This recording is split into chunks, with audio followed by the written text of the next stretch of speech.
So now we will see about the demonstration of the pharynx.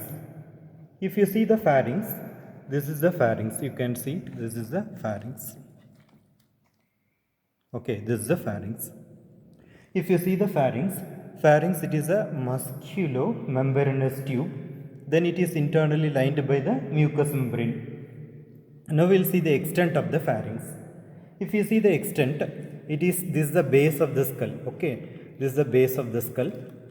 This is the base of the skull. It is extending from the base of the skull to the level of the, these are the cervical vertebra. These are the cervical vertebra. It is extending from the base of the skull to the sixth cervical vertebra. Okay. Now, if you take, it is continuous with the, then at the level of the sixth cervical vertebra, this pharynx will be continuous with the esophagus. Pharynx will be continuous with the esophagus at the level of sixth cervical vertebra.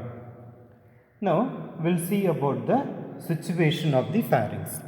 If you see the pharynx is situated behind the nasal cavity, behind the oral cavity, then this is the larynx and behind the larynx. So, if you see the situation, it is situated here also. Another thing you can see, it is situated, this is the nasal cavity, behind the nasal cavity this is the pharynx, this is the oral cavity. You can see the tongue, behind the oral cavity this is the pharynx, and this is the larynx. Behind the larynx you can see the pharynx. Then this pharynx will continuous with the esophagus. Okay, is it clear? Now we'll see about the three parts of the pharynx. If we take the three parts of the pharynx, it is having nasopharynx, it is having oropharynx, it is having laryngopharynx. So we have mentioned three parts of the pharynx: nasopharynx, oropharynx, then laryngopharynx. Now, if we take we'll see about the extent of the pharynx. It is above, it is supported. This is the sphenoid bone. This is the body of the sphenoid. Okay, this is the sphenoid. This is the body of the sphenoid. This is the basilar part of the occipital bone. Basilar part of the occipital bone. So, if you take above the pharynx, above it is supported by the body of the sphenoid and the basilar part of the occipital bone. Then if you take below it continues with the esophagus at the level of the sixth cervical vertebra. Then in front, if you take, this is above, this is below. Now we'll go to the front. If you see the front, it communicates with this is the nasal cavity. In front, it communicates with the nasal cavity through the choana. Choana means that is the posterior nasal aperture. This is the, here you can see clearly, this is the nasopharynx. Nasopharynx continues in front with the nasal cavity. Here you can see one anterior wall. It is formed by the posterior nasal aperture. That is the posterior nasal aperture that is separated by the posterior edge of the nasal septum. Posterior edge of the nasal septum you can see. Yes. So far we have studied about the extent, that is above where it extends, below where it is extend. Then we have told in front the nasal cavity where it communicates with the with the oral cavity. Now we will see this is the oral cavity. In front it is also going to communicate with the oral cavity through the oropharyngeal isthmus. We will see about what is that oropharyngeal isthmus. Time being, you remember, in front this oropharynx communicates in front with the oral cavity through the oropharyngeal isthmus. Oropharyngeal isthmus that we will see afterwards. Now we'll have the it will be communicating with the laryngeal inlet. This is the inlet of the larynx. This is the larynx. Behind the larynx is the laryngopharynx. This laryngopharynx in front, it communicates with the inlet of the larynx. It communicates with the inlet of the larynx. So far, nasopharynx communicates with the nasal cavity. Oropharynx communicates with the oral cavity. Then laryngopharynx communicates with the inlet of the larynx. So far we have studied about the three parts and we have studied about the extent of the pharynx. Now if you take behind it is supported by the upper 6 cervical vertebra and the intervening intervertebral disc, and on each side it is related to the styloid process of the temporal bone and styloid group of muscles that you have already seen in the osteology. Now we'll see about the interior of the pharynx. If you take the interior of the pharynx, now we'll talk about the nasopharynx, otherwise called as the epipharynx. This is the nasopharynx or the epipharynx. It is situated, we already told, it is situated behind the nasal cavity, and this is the soft palate. Can you able to make out? This is the soft palate. This is the soft palate. Then above the soft palate. So nasopharynx, it is otherwise called as the epipharynx. It is situated behind the nasal cavity, and this is the soft palate. Here also you can see clearly this is the soft palate above the soft palate. Now we'll see about the boundaries and what are the features of the nasopharynx. If you see the boundaries, anterior wall is deficient and it communicates with the nasal cavity through the choana. Then we'll see about the roof and the posterior wall. This is the roof and the posterior wall of the nasopharynx.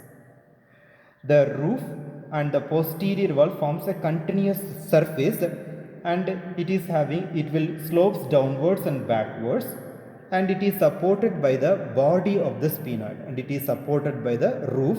You can see this is the body of the sphenoid. Here also you can see this is the roof, this is the body of the sphenoid.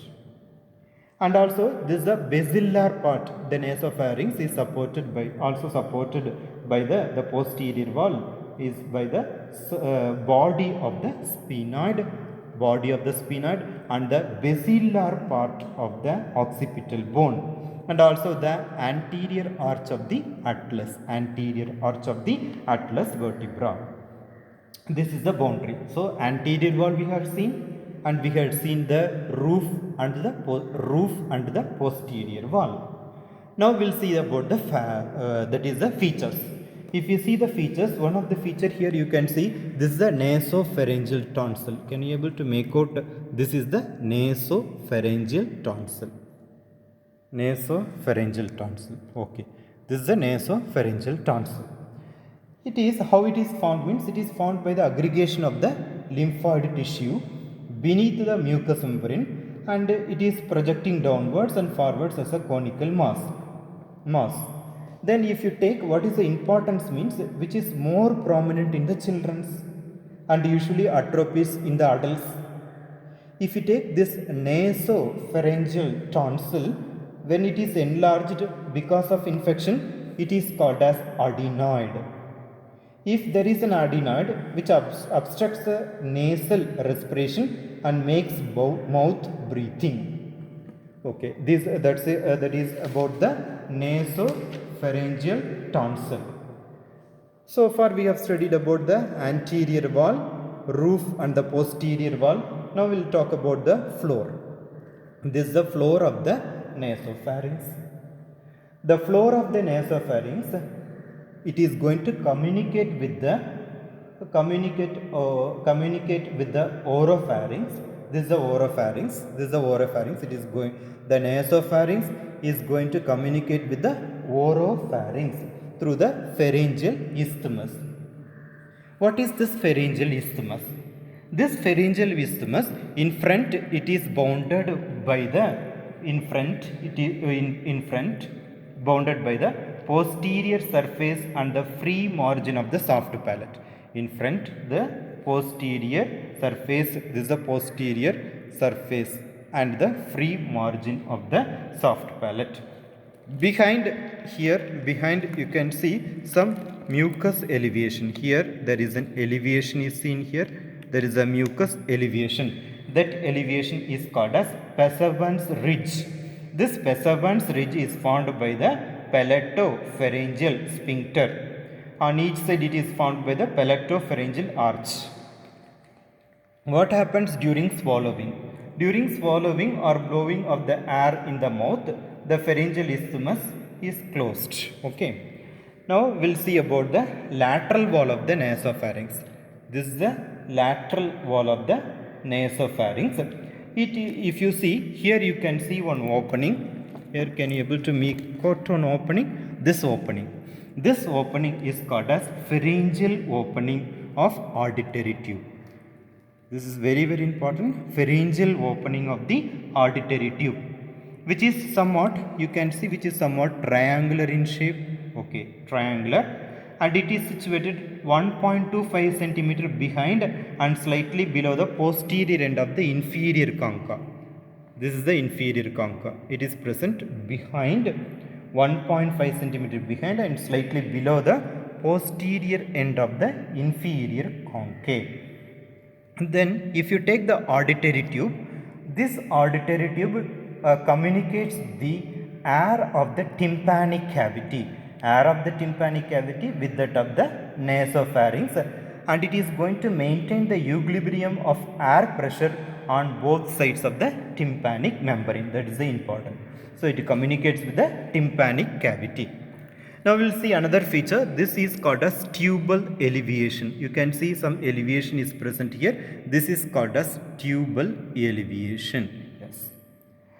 This elevation guards the upper and also the posterior margin of the auditory tube opening, and it acts as a guide for introduction of the catheter into the tube to inflate the air in an attempt to get relief from symptoms of retracted tympanic membrane. Then if you take the tubal here, tubal tonsil lies in this tubal elevation. Here you can see there is a projection. This is the tubal tonsil. You can see something. This is a tubal tonsil. Tubal elevation is present. There you will be getting the tubal tonsil. It is a collection of the submucosal lymphoid tissue. Then you can see the two mucosal folds. One that is extending from the elevation. That is, one is called as salpingopharyngeal fold. You can see one fold here. This fold is called as salpingopharyngeal fold. One fold. This is the salpingopharyngeal fold, which if you take, it passes vertically downwards and it contains the muscle named salpingopharyngeus muscle. And another fold you can see front. This is another fold. You can see the salpingopalatin. This is the palate. So you can see another one fold is present. This fold is called as salpingopalatin fold, which extends downwards, forwards to the soft palate. Downwards, forwards to the soft palate. Then behind that one space is present. Can you able to make out one space is present behind? Yes. This space is otherwise called as the fossa of Rosenmuller.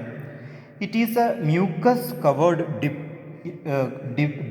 depressions are there. You can see behind the tubal elevation. That's all about the nasopharynx. Now we'll go to the oropharynx. Oropharynx is otherwise called as the mesopharynx. It lies behind the oral cavity. This is the oral cavity. You can make out the tongue, teeth. So behind the oral cavity. And it is supported dorsally by the C2 and C3 cervical vertebra. And also by behind this one space is present behind the pharynx. This is the retropharyngeal space. You can make out this is the retropharyngeal space. This is the pharynx. Behind the pharynx, retropharyngeal space. Okay. Now if you take this is the oropharynx. In front it communicates with the oral cavity through the oropharyngeal isthmus. Here you can see one fold. This is the in front it communicates with the oral cavity through the oropharyngeal isthmus. Then if you take, which is bounded above by the soft palate. Okay, it is bounded above by the soft palate. and below by the dorsal surface, this is the tongue, okay, and below it is formed by the dorsal surface of the posterior one third of the tongue. Dorsal surface of the, this is the tongue, okay, you can see complete tongue. It is below, it is formed by the posterior one third of the tongue. On each side you can see the palatoglossal arch. This is the palatoglossal arch. It contains a palatoglossal muscle. Then oropharyngeal isthmus. We have already mentioned the oropharyngeal isthmus. This part is the oropharyngeal isthmus. This oropharyngeal isthmus is closed during deglutition so that it prevents the regurgitation of food from the pharynx to the mouth. Pharynx to the mouth. It will be closed. Okay. Now we'll see below it communicates with the laryngopharynx. Below it communicates with the laryngopharynx. Above, front and below it communicates with the laryngopharynx at the level of the upper border of the epiglottis. This is the epiglottis. It communicates. This is the oropharynx. This is the epiglottis. The oropharynx below it continues with the laryngopharynx at the upper border of the epiglottis. If you see the lateral wall of the oropharynx, the lateral wall of the oropharynx presents one tonsil. This is the palatine tonsil. Can you able to make out this? This is the palatine tonsil. Okay, this is the tonsil. Okay, this is the tonsil, palatine tonsil, which is lodged in a tonsillar fossa. The fossa presents the boundaries. In front you have the tonsillar. This is the tonsillar fossa. It contains palatine tonsil. In front you have one fold that is called as palatoglossal arch, containing palatoglossal muscle. And behind you can have another one fold. This fold is called as palatopharyngeal arch, contains palatopharyngeal muscle. And if you take the apex, the apex is formed by the soft palate. And we'll take the base. If you take the base is formed by the dorsal surface of the posterior one third of the tongue. Okay. Now these are the things we are going to see here. Now if you take these are the lateral wall. We have already told lateral wall or the floor of the fossa is formed by the superior constrictor styloglossus muscle that we will see afterwards. Then the medial surface of the tonsil, this is the tonsil, this is the medial surface of the tonsil. It is covered by the so-called the mucus, and it will be, you can able to see some openings are there, 12 to 15 openings you can able to make out. Some openings are present. These are called as tonsillar pit, and a deep intratonsillar cleft will also be seen here. That's all about the oropharynx. So in this part we had seen the nasopharynx, we had seen the oropharynx. Then in the nasopharynx we had seen the opening for the auditory tube. Then we had seen the fossa of Rosenmuller. Then we had seen that is the nasopharyngeal tonsil. Then in the features of the oropharynx we had seen the tonsillar fossa and we had seen the palatine tonsil. This is a soft palate. Okay.